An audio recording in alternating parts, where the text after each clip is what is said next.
Mayong buntag na sa inyong tanan mga kauma. So ni ami karon diri sa mong pitsayan. Amo ning ipasukan mga kauma.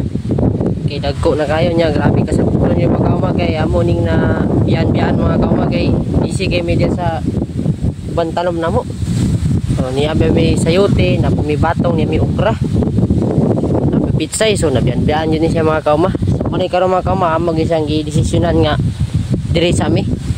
Kay loy kay mga kauma. Ngilad kita naon nga sagbuton. So makita nyo di mga kauma, way maklaro nga pitsay mga kauma. Tungod sa kasagbuton. Kay sige ulan mga kauma. So nakapalit na mi ani og para i-spray mga kauma kaning one side. So medyo kuan pa man ulan-ulan, so di sa mi maka-spray. So basok sa mi mga kauma.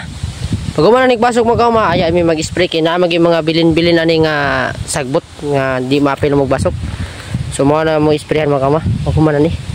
So andiri mga kauma, wala na ni mga kauma mo nintam na og usab. Kay na-damage niya atong pagsigulan mga kauma nang anod. So giatake po niya og alamigas diri kanang mga hakot, so gipangkaon. So andiri mga kauma, moy okay na diri mga kauma. So taas-taas po ni mga kauma. Kana tanan mga kauma yung makita dia pitsayan na tanan. Kini siya kanang green. So kini mga kauma na human na nigbasok mga kauma, nabasukan na ni gamay, nakuha na ni sagbot. So mo ni mga kauma, pag mahuman ni dito tanan og basok mga kauma, amo ning isprehan. So makita niyo mga kauma, dagko na mo pitsay. So karon nga bulan mga kauma hinapos.